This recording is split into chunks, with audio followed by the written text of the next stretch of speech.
నమస్తే బోసుకుమరి. జగన్మోహన్ రెడ్డి గారి పాదయాత్ర చేస్తే మళ్ళీ వైసీపీ పార్టీకి అధికారంలోకి వస్తుంది అనేటువంటి నమ్మకం ఇప్పుడు వైసీపీ పార్టీలో ఉన్నటువంటి నాయకులకి బలంగా ఉంది అనిపిస్తుంది. ఇప్పుడు వైసీపీ పార్టీలో ఉన్నటువంటి నాయకులు అంటే జగన్మోహన్ రెడ్డి గారి వెంట ఉన్నటువంటి నాయకులు ఎవరైతే ఉన్నారో ఈ నాయకులు ఇప్పుడు జగన్మోహన్ రెడ్డి గారితో ఉన్నటువంటి నాయకులు ఎవరైతే ఉన్నారో ఆ నాయకులు ఇక్కడ రాజకీయంలో ముందుకు వెళ్ళాలి అని అంటే వైసీపీ తప్పితే వాళ్ళకి వేరే ఆప్షన్ లేదు.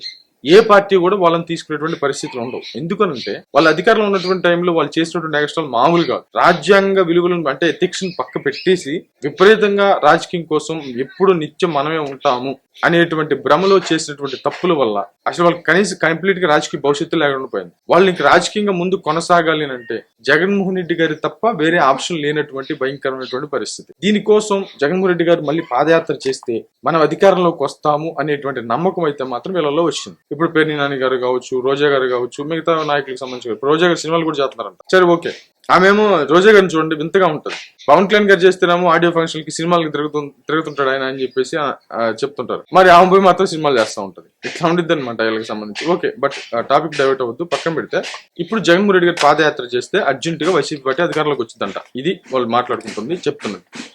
ఎలాగా? ఇంతకు ముందు పాదయాత్ర చేసాము, మనం గెలిచాము, ఖచ్చితంగా ఆ పాదయాత్ర తప్పితే మాకు వేరే ఆప్షన్ కనిపించట్లేదు, ఇక ఉన్నటువంటి ఆప్షన్ ఒకటే. ఇప్పుడు మనకి సంబంధించి ఏంటంటే ఇప్పుడు చాలా టైం అయిపోతుంది. అటేమో వాళ్ళు పరిపాలన చేసుకుంటూ వెళ్తున్నారు, మనమే అసెంబ్లీకి వెళ్ళట్లేదు. ప్రజలేమో మనల్ని నమ్మేది నమ్మాలి అంటే మనం నిరంతరం ప్రజల్లో ఉండాలి అనేటువంటి ఒక వాదన వచ్చింది. దీంట్లో 2 పాయింట్లు ఉన్నాయి. ఒకటి, జగన్మోహన్ రెడ్డి గారి మీద ఖచ్చితంగా మళ్ళీ కేసులు మళ్ళీ వస్తాయి. దీనికి ఆయన ప్రజల సపోర్ట్ కావాలా, దాన్ని సింపతిగా మలుచుకోవాలా. ఎట్టి పరిస్థితుల్లో ఒకవేళ జగన్మోహన్ రెడ్డి గారి అరెస్ట్ అయితే దాన్ని సింపతిగా మార్చుకోవాలి. అంటే మొట్టమొదటిగా ఆయన యూజ్ చేసినటువంటి ఫార్ములాని అంటే ఎక్కడ స్టార్ట్ అయ్యాడో మళ్ళీ అదే విధంగా మళ్ళీ స్టార్ట్ చేయడానికి ప్లాన్ జరుగుతోంది. అంటే ఒక రకంగా చెప్పాలంటే కుట్ర జరుగుతోంది అనేటువంటి విధంగా చాలా మంది కూడా ప్రస్తావిస్తున్నటువంటి విషయం సోషల్ మీడియాలో ఉందన్నమాట. ఈ రోజు కూడా చాలా మంది చర్చించుకుంటున్నారు. అంటే ప్లాన్ ఏంటంటే 2 సంవత్సరాల పాటు పాదయాత్ర. ఈ 2 సంవత్సరాల పాదయాత్రలో ప్రజలకు వెళ్ళిపోతాం. ఒకవేళ కేసులు బయటకు తీసి నన్ను అరెస్ట్ చేస్తే ప్రజల్లో ఉంటాను కాబట్టి నాకు సింపతి వస్తుంది, మళ్ళీ భారీ మెజార్టీతో వైసీపీ పార్టీ అధికారంలోకి వస్తుంది అనేది ఒక కోణం అయితే, రెండోది పాదయాత్ర చేసేటువంటి ప్రతి ఒక్కరు కూడా గెలుస్తారనేటువంటి ఒక సెంటిమెంట్, అంతకంటే ఆప్షన్ లేకపోవడం. ఎందుకంటే అటు అసెంబ్లీకి పోవట్లేదు, లేకపోతే ప్రజా సమస్యలు పెద్దగా పట్టించుకున్నటువంటి పరిస్థితులు లేవు. ఒకవేళ ఏమనంటే ఇదిగో ఇప్పుడు మద్యం ఉందనుకోండి, మద్యం కుంభకోణం మేము ఎందుకు చేసాం, మీరే చేశారు.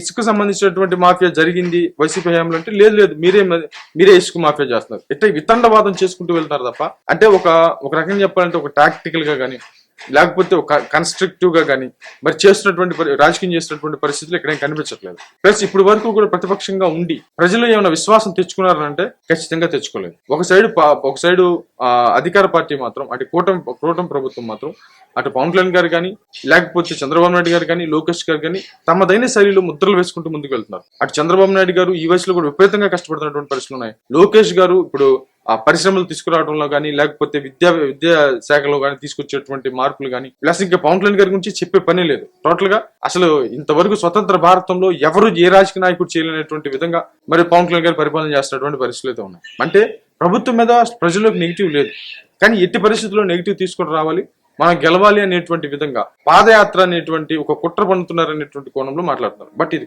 గిట్రో తెలియదు, కానీ మొత్తానికైతే చర్చించుకున్నటువంటి పరిస్థితులు అయితే ఉన్నాయి. 2 సంవత్సరాల పాదయాత్ర. ఒకవేళ పాదయాత్ర చేసినంత మాత్రాన ఈసారి గెలిచేటువంటి అవకాశాలు ఉన్నాయా? పాదయాత్ర ట్రెండ్ పోయింది. ఎందుకనంటే జగన్మోహన్ రెడ్డి గారు పాదయాత్ర చేశారు, గెలిచారు, సీఎం అయ్యారు, కానీ ఆ తర్వాత కనీసం ప్రజలు పట్టించుకున్నటువంటి పాపన పోలేదు. చివరికి 10-15 కిలోమీటర్లు కూడా హెలికాప్టర్లో వెళ్ళిపోయినటువంటి పరిస్థితి, మామూలుగా తెరలు కట్టించుకున్నటువంటి పరిస్థితి, కట్టించుకుని కార్లు వెళ్ళినటువంటి పరిస్థితి. జగన్మోహన్ రెడ్డి గారి పర్యటనకు వస్తున్నారంటే ఆ చుట్టుపక్కల చెట్లే ఉండవు. ఎన్ని దశాబ్దాలకు సంబంధించి ఎంత మందికి నీడ ఇచ్చినటువంటి చెట్లైనా సరే అది మొత్తం స్మాష్. సరే ఏదైనా కొమ్మలు అడ్డం వస్తున్నాయి, కొమ్మల వరకు కొట్టేసుకుంటారంటే చెట్లు లేపేస్తారు. ఎందుకో తెలియదు. మాలు పరసాలు కడతారు, ఆయన వెళ్ళే అంతసేపు పరసాలు కడతారు. మరి దేనికి కడతారో తెలియదు. కానీ ఇప్పుడు చంద్రబాబు నాయుడు గారు నిరంతరం ప్రజల్లో ఉంటున్నారు, పవన్ కళ్యాణ్ గారు నిరంతరం ప్రజల్లో ఉంటున్నారు, లోకేష్ గారు నిరంతరం ప్రజల్లో ఉంటున్నారు. మరి జగన్మోహన్ రెడ్డి గారు పరసాల చాటును ఎందుకున్నారో తెలియదు. ఇట్లాగా జగన్మోహన్ రెడ్డి గారు చేసినటువంటి అంటే పాదయాత్ర తప్ప ఆ తర్వాత ఏనాడు కూడా ప్రజల్ని కలిసినటువంటి పాపాన్ని పోలేదు. అభివృద్ధిని పూర్తిగా పక్కన పెట్టేసి బటన్ నొక్కటమే నా పని అని చెప్పేసి డైరెక్ట్ గా చెప్పినటువంటి వ్యక్తి.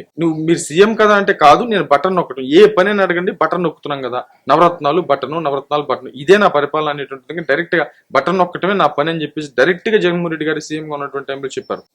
ఇంత విధానం ఉంది. కాబట్టి ఎన్ని కాకుండా నేను కానీ పాదయాత్రలోకి వెళ్తే, పాదయాత్ర చేస్తే అధికారంలోకి వస్తారని గట్టిగా నమ్ముతున్నారు. మరి ఇది ప్రజలు రిసీవ్ చేసుకోవడానికి కూడా నాకైతే నమ్మకం లేదు. నాకైతే ఖచ్చితంగా అవకాశం లేదు, రిసీవ్ చేసుకోరని. దానికి తోడు ఏమవుతుందనంటే మేము అధికారంలోకి వచ్చిన తర్వాత ఒక్కొక్కరి తల రప్ప రప్ప రప్ప రప్ప ఏదో జాతరలో నరుగుతాం అని చెప్పేసి కత్తులు గొడ్డల్లో తీసుకొని మామూలుగా జగన్మోహన్ రెడ్డి గారి పాటలు పెట్టుకొని వాళ్ళకి వైసీపీ పార్టీకి సంబంధించినటువంటి యువత అయితే మాత్రం విపరీతంగా అంటే ఒక పైచాచికంగా ప్రవర్తిస్తున్నటువంటి పరిస్థితులు అయితే ఉన్నాయి.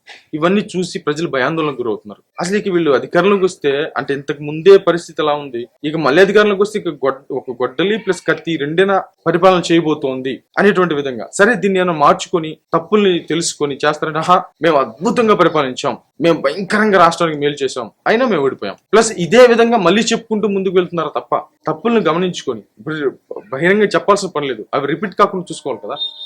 వాటి కోసం ఎలాంటి స్ట్రాటజీ వేసుకొని ముందుకు వెళ్ళాలనేటువంటి విషయాన్ని తీసి పక్కన పెట్టేసి మేము అంతా పరిపాలన అద్భుతంగా చేసాం కానీ ప్రజలే మమ్మల్ని ఓడించారు, ప్రజలే తప్పు చేశారు అనేటువంటి విధంగా ఈ రోజు కూడా వైసీపీ పార్టీ ప్రచారం చేసుకుంటుంది. మరి ఇది కరెక్టా కాదా అనేటువంటి విషయాన్ని ఒకసారి ఆత్మపరిశీలన చేసుకోండి, లేకపోతే అవసరం.